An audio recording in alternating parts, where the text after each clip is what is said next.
Ήμουν μισή ώρα μετά το αεροπορικό δυστύχημα που έγινε στο Γραμματικό.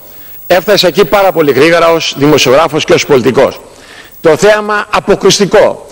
Δεν μπορεί να το δει, να το φανταστεί κανείς αυτό που ήταν τα μάτια μας.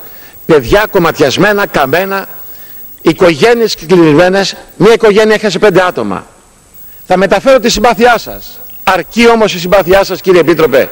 Θα μου πούν οι οικογένειες, μεταξύ αυτών και πολύ φιλικές, θα μου πούν τι έκανε η Ευρωπαϊκή Ένωση για να μην γίνει το ατύχημα. Ποιοι είναι οι ελεγχοί σας?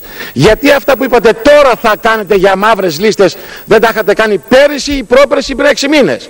Έπρεπε να θρηνήσουμε 121 άτομα στην καρδιά της Ευρώπης για να ευαισθητοποιηθείτε? Δεν ξέρετε ότι υπάρχουν εταιρείες μαϊμούδες αεροπορικές στην Ευρώπη? Δεν ξέρετε κάτω από ποιες συνθήκες γίνονται τα τσάρτες? Δεν ξέρετε ότι το Fire Αθηνών δεν το σέβεται η Τουρκία με πολεμικά αεροπλάνα και όταν πετάτε για να πάτε προς τα εκεί κινδυνεύετε ανά πάσα στιγμή? Δεν τα γνωρίζετε όλα αυτά? Με όλα τα αυτά ερχόσαστε και κλείνετε τις κρατικές εταιρείες. Ο κόσμος έχει εμπιστοσύνη στην Alitalia, στη Lufthansa, στις μεγάλες εταιρείες. Και εσείς ερχόσαστε τώρα να κλείσετε την Ολυμπιακή αεροπορία γιατί λέει τη χρηματοδοτεί το κράτος της Ελλάδος και δεν πρέπει στον ανταγωνισμό με αυτές τις εταιρείες μαϊμού. Μα εμείς έχουμε 1000 νησιά εκεί κάτω, κύριε Επίτροπε, εκ των οποίων πολλά έχουν αεροδρόμια. Ποιος θα πάει λοιπόν το χειμώνα? Ποιο αεροπλάνο? Δεν το χρηματοδοτείτε εσείς να πάνε αεροπλάνο σε αυτόν τον άνθρωπο που δεν έχει καμία επικοινωνία με την πρωτεύουσα? Το χρηματοδοτούμε εμείς. Και ακριβώς επειδή βοηθάμε έτσι την Ολυμπιακή, μας κλείνετε την εταιρεία και μας οδηγείτε σε τέτοιες εταιρείες εντολή να σκοτωθούν κι άλλοι. Αυτή είναι η λογική λοιπόν που επικρατεί μέσα στην Ευρωπαϊκή Ένωση.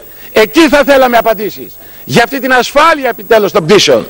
Είπατε στείλατε εμπειρογνώμονες. Στείλατε κανένα από ασφάλεια πτήσεων? Δεν ήρθε κανένας στον τόπο του δυστυχήματος, κύριε Επίτροπε. Πήγανε, είπατε, στην Κύπρο. Δεν ήρθε κανένας.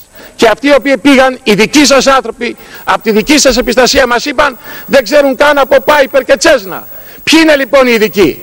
Να λέμε αλήθειες εδώ μέσα. Και εδώ που είμαστε να προφυλάσσουμε τους πολίτες της Ευρώπης από το κακό. Και όχι να ερχόμαστε μετά ως μνημόσυνο. Αυτό είναι έγκλημα εναντίον των λαών.